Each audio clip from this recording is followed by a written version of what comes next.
पांचवी जो हेडिंग आती है, और वो पांचवी हेडिंग आती है कोशिकीय स्तर। कोशिकीय स्तर पांचवी हेडिंग आती है। तो इसमें अपन क्या लिखेंगे कि प्रत्येक जीव का शरीर भूमि पर पाए जाने वाला, प्रकृति में जो उपस्थित प्रत्येक जो जीव है, क्या है बोला, जीव है। और वो जीव जो होता है वो कोशिकाओं से मिलकर बना होता है। किससे मिलकर बना होता है? कोशिकाओं से। तो प्रत्येक जीव जो होता है भूमि पर पाया जाता है, वो प्रत्येक जीव या सजीव कोशिकाओं से मिलकर बना होता है। किससे मिलकर बना होता है? कोशिकाओं से। अब कोशिकाओं से मिलकर बना वो होता है, तो उसमें क्या पाया जाएगा? कोशिकीय स्तर पाया जाएगा। क्या पाया जाएगा? कोशिकाओं से मिलकर बना होता है, तो कोशिकीय स्तर कहीं ना कहीं उसमें पाया जा रहा है। और कोशिकाओं से मिलकर मैंने आपको फर्स्ट जो मेरा लेक्चर है, उस फर्स्ट लेक्चर में कि पहले कोशिका जो होती है, कोशिका से फिर ऊतक, अंग, सारी प्रोसेस जो होती है वो मैंने समझा दी। तो प्रत्येक जीव का शरीर जो होता है वो कोशिकाओं से मिलकर बना होता है, इसलिए उनमें कोशिकीय स्तर पाया जा रहा है कहीं ना कहीं जीवों में या सजीवों में, जीवों में या सजीवों में, है ना। लेकिन निर्जीवों में ऐसा नहीं होता। आप यहां पर लिख लीजिएगा कि निर्जीवों में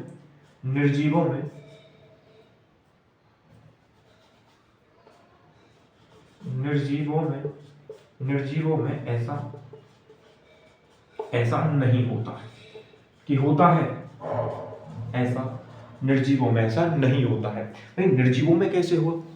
उनमें तो जीवन है ही नहीं, तो निर्जीवों में कहां से होगा? निर्जीवों में ऐसा नहीं होता। और निर्जीवों में कैसा नहीं होता? कि उनमें कोशिकीय स्तर नहीं पाया जा रहा। तो ये जो कहानी है वो सजीवों के लिए, ठीक है। इसके बाद जो 6 जो हेडिंग थी, और वो थी अपन की निश्चित समय अवधि की। जीव जो होता है वो एक निश्चित समय के लिए, सजीव जो होता है वो एक निश्चित समय के लिए क्या पढ़ रहे हैं? सजीवता के लक्षण।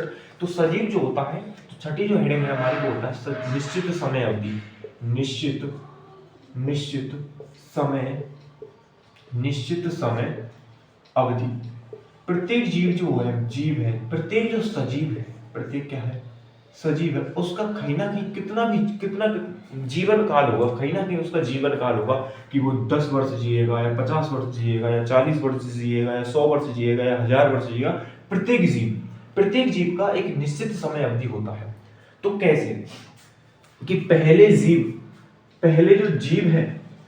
जो जीव है वो जन्मता है। अरे क्या करता है? जन्मता है। पहले जीव जन्मा और पहले जीव जन्मता है। उसके पश्चात वातावरण में, उसके पश्चात कहां पे लगा? उसके पश्चात वातावरण में। अरे कहां पर? वातावरण में क्या करता है? कायिक वृद्धि। अरे क्या करता है? कायिक वृद्धि करता है। क्या करता है बच्चा? कायिक वृद्धि। और कायिक वृद्धि करने के बाद वो जीव कायिक वृद्धि कर बड़ा हो जाता है। और बड़ा होने के बाद, कायिक वृद्धि करने के बाद वो जनन प्रवस्था में पहुंच जाता है। क्या करता है? प्रजनन। अरे क्या करता है बच्चा? प्रजनन करता है। प्रजनन अवस्था उसकी आ जाती है। और प्रजनन करके, वो जनन करके अपनी संतति को बढ़ाता है। किसको बढ़ाता है? अपनी संतति को। जनन करके वो अपनी संतति को कहीं ना कहीं बढ़ा रहा है। और जब जनन अवस्था में पहुंच जाता है, तो जनन प्रवस्था से उसने अपनी संतति बढ़ाई, तो वह धीरे धीरे वृद्ध अवस्था में पहुंचता है ना। वृद्ध अवस्था में पहुंचता है। वृद्ध अवस्था में जब पहुंच जाता है, तो उसकी प्राकृतिक मृत्यु हो जाती है। उसकी क्या हो जाती है? प्राकृतिक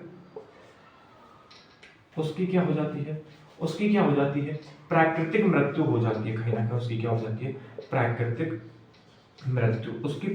मृत्यु हो जाती है। तो इस चीज से आपको क्या लगा? इस चीज से ये हुआ कि पहले सजीव जो हैं वो जन्मते हैं। जन्मने के बाद वातावरण में कायिक वृद्धि करते हैं, और कायिक वृद्धि जो होती है वो, और फिर कायिक वृद्धि करके वो जनन करते हैं। और जनन करने के बाद वो वृद्ध अवस्था में पहुंच जाते हैं। और वृद्ध अवस्था के बाद उनकी प्राकृतिक मृत्यु हो जाती है। इतनी सी बात आप नोट कर लीजिए, इतनी सी बात आप डन कर लीजिए। अब आपको क्या सीखने में कि कहीं ना कहीं निश्चित समय अवधि, एक समय पर वो जन्मा और एक समय पर वो मर गया। तो कहीं ना कहीं एक निश्चित समय तक वो इस धरती पर जीवित रहा। निश्चित समय तक कैसे पादप काय वृद्धि करी, जन्म कर की, और जन्म करने के बाद वृद्धावस्था में पहुंचे, वृद्धावस्था में पहुंचने के बाद मर गए। तो कहीं ना कहीं एक निश्चित समय तक, एक निश्चित समय तक धरती पर रहा वो जीव, वो सजीव, हाँ या ना। लेकिन निर्जीवों में ऐसा नहीं होता, लेकिन निर्जीवों में ऐसा नहीं होता, निर्जीवों में नहीं होता ऐसा। कैसा नहीं होता कि वो निश्चित समय तक धरती पर नहीं, वो तो क्या, तो धरती खत्म हो जाए, जब वो खत्म हो तो ये निश्चित, इनका निश्चित समय नहीं होता। कोई निर्जीव है, वो बहुत समय से पृथ्वी पर जीवित है, बहुत समय से जीवित है, सॉरी बहुत समय से उपलब्ध है पृथ्वी पर, निर्जीव वस्तुएं बहुत समय से है। तो निर्जीवों का निश्चित समय नहीं होता है, वो लंबे समय तक धरती पर उपलब्ध रहते हैं। इतनी सी बात आप डन कर दीजिए, इतनी सी बात डन की आपने। जब इतनी सी बात डन कर लेते हो तो अगली जो चीज आती है वो आती है गति।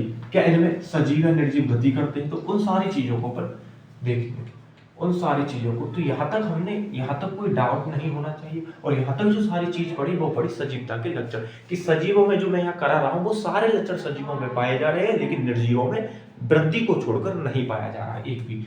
और पाया जा रहा होगा तो बता दिया जाएगा, ठीक है।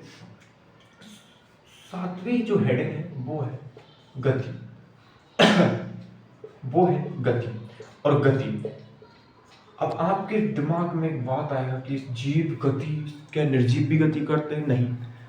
तो गति में आप लिखेंगे कि गति करना, क्या करना? गति करना सजीवों का लक्षण होता है। क्या होता है? सजीवों का प्रमुख क्या होता है? सजीवों का क्या होता है? प्रमुख लक्षण होता है। और सभी सजीव, मैंने क्या कहा लाला? सभी सजीव, अरे कौन लाला? सभी सजीव जो होते हैं वो क्या करते हैं? गति प्रदर्शित करते हैं। क्या करते हैं? गति क्या करते हैं? प्रदर्शित करते हैं। लेकिन सजीवों में भी, मैंने क्या कह दिया? सभी सजीव गति करते हैं। सजीव तो पादप भी हैं, पेड़ पौधे भी तो सजीव हैं, वे तो गति करते नहीं। ऐसा कि ऐसा हो, ये नीम का पेड़ यहाँ पर लग रहा है, कल वहां पे पहुंच गया, परसों वहां पे पहुंच गया, ऐसा तो नहीं है ना। तो मैंने तो कहा कि सभी सजीव जो होते हैं वो गति प्रदर्शित करते हैं। केवल आप इनको छोड़ दीजिए, पादपों को, जिनमें पादप, आप यहां पर लिख लीजिए, जिनमें पादप जो होते हैं, किनमें? इन सजीवों में पादप स्थानबद्ध होते हैं, जिनमें पादप स्थानबद्ध होते हैं। लेकिन सभी सजीव गति प्रदर्शित करते हैं जिसमें पादप स्थानबद्ध होते हैं, जिसमें क्या होते हैं? जिसमें पादप स्थानबद्ध होते हैं। लेकिन पादपों के क्या मतलब अंग, पादपों के अंग गति करते हैं। क्या करते हैं? पादपों के जो अंग होते हैं वो गति करते हैं। अब गति कैसे करते हैं? तो गति उन्होंने की, पादपों के अंग गति कैसे करते हैं? तो आपको मैं एक उदाहरण देता हूं। कोई कमरे में कोई पादप है, और कोई पादप कमरे में है, और वो पादप कमरे में है, एक बंद कमरा है, ये एक बंद कमरा है, और ये खिड़की लग रही है, ये जंगला लग रहा है, और ये बंद कमरा है, और ये क्या है?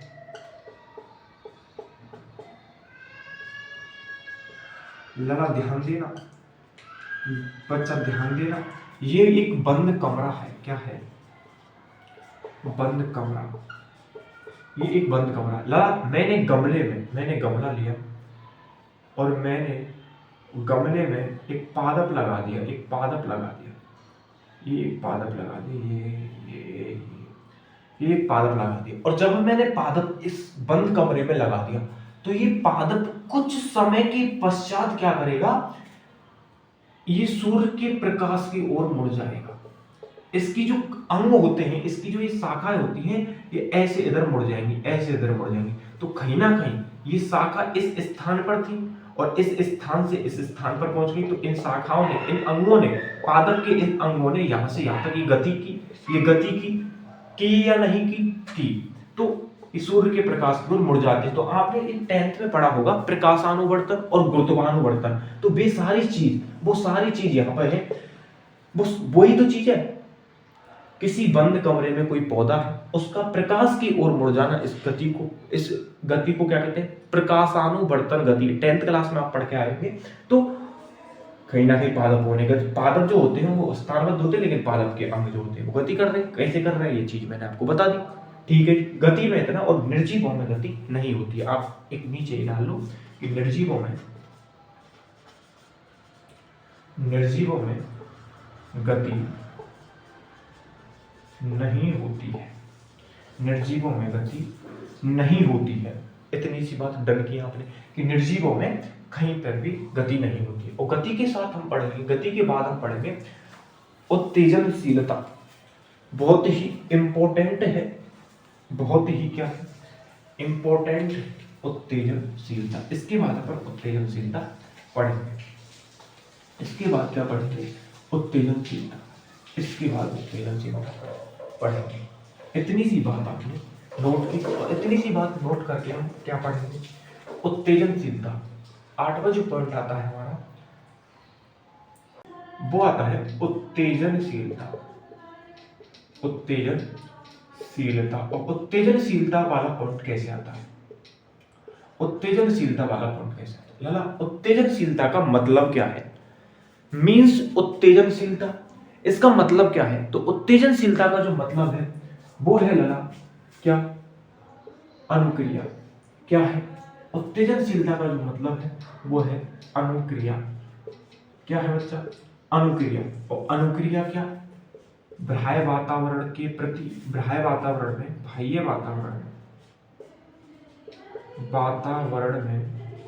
वातावरण में होने वाली क्रियाओं के प्रति होने वाली, इसका मतलब है ना, इसका मतलब, किसका मतलब? उत्तेजनशीलता का मतलब अनुक्रिया, और अनुक्रिया का जो मतलब है बाह्य वातावरण में होने वाली क्रियाओं के प्रति क्या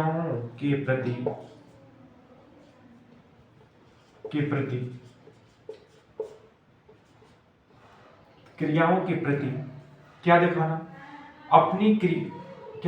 क्रियाओं के प्रति अपनी अनुक्रिया दिखाना। क्रियाओं के प्रति अपनी अनुक्रिया भाई उत्तेजनशीलता क्या है? अनुक्रिया है। और कैसी अनुक्रिया है? बाह्य वातावरण में होने वाली जो क्रिया है, उन क्रियाओं के प्रति हम अपना क्या मत रख रहे हैं। कोई गर्म चीज है, उस पर मैंने हाथ लगाया, उस पर मैंने क्या लगाया? हाथ लगाया। और हाथ लगाकर मैं उस गर्म वस्तु पर या हाथ लगाए रखता हूं या उसको हटा देता हूं, इसको कहते हैं अनुक्रिया। मैंने लगाया तो मैंने क्या किया? मैंने एकदम हटा ली, क्यों? क्योंकि मेरा हाथ जल जाता। तो मैंने क्या दिखाया उसमें? अनुक्रिया दिखाई। इसका मतलब होता है अनुक्रिया। ठीक है जी। बाह्य वातावरण में होने वाली क्रियाओं के प्रति अपनी प्रतिक्रिया दिखाना। बाह्य वातावरण में होने वाली क्रियाओं के प्रति अपनी प्रतिक्रिया दिखाना कि हम क्या प्रतिक्रिया दिखाते हैं अपनी। तो अनुक्रिया का मतलब बाह्य वातावरण में होने वाली क्रियाओं के प्रति अपनी प्रतिक्रिया दिखाना ही अनुक्रिया है। और अनुक्रिया का मतलब उत्तेजनशीलता। तो उत्तेजनशीलता का मतलब कहीं ना कहीं है कि हम क्या मत रख रहे हैं किसी चीज के प्रति जो बाह्य वातावरण में उपलब्ध है। अब लला, उत्तेजनशीलता जो होती है वो पादप और लला जंतु, पादप और जंतु दोनों में पाई जाती है। उत्तेजनशीलता जो होती है वो पादप और जंतु दोनों में क्या होती है?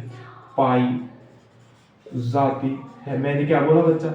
मैंने बोला उत्तेजनशीलता जो होती है वो पादप और जंतु दोनों में पाई जाती है। उत्तेजनशीलता का मतलब क्या है? बाह्य वातावरण में जो क्रिया हो रही है, बाह्य वातावरण में जो क्रिया हो रही है, उन क्रियाओं के प्रति हम क्या प्रतिक्रिया दिखाते हैं, उन क्रियाओं के प्रति हम क्या प्रतिक्रिया दिखाते हैं, यह मतलब होता है किसका? यह मतलब होता है किसका बच्चा?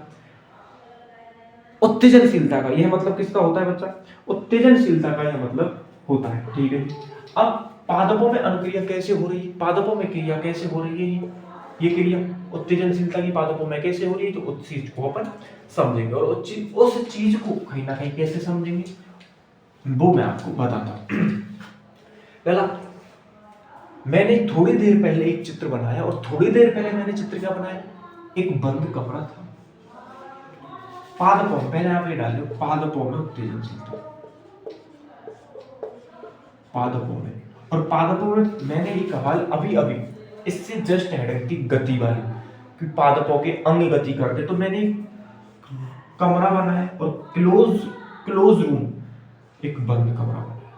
और इस बंद कमरे में ये जंगला लग रहा है भाई साहब, यहां से सूर्य का प्रकाश आ रहा है, यहां से क्या आ रहा है, सूर्य का प्रकाश, सूर्य प्रकाश आ रहा है, ठीक है। इतनी सी बात डन, इतनी सी बात आपने डन की, यहां से प्रकाश आ रहा है। यहाँ कोई गमले में कोई पादप रखा है, ये कोई पादप लग रहा है इस गमले में, इस गमले में कोई पादप लग रहा है, ठीक है। अब इस गमले में कोई पादप लग रहा है, अब इस गमले में कोई पादप ऐसे लग रहा है,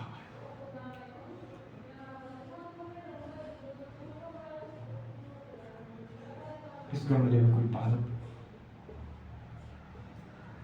इस गमले में क्या लग रहा है, कोई पादप लग रहा है, इस गमले में कोई पादप लग रहा है, ये कोई पादप लग रहा है, ठीक है। अब ये जब कोई पादप लग रहा है ना, तो ये इस सूर्य के प्रकाश के प्रति अनुक्रिया क्या दिखाएगा, इसकी जो शाखा है ना इधर मुड़ जाएगी।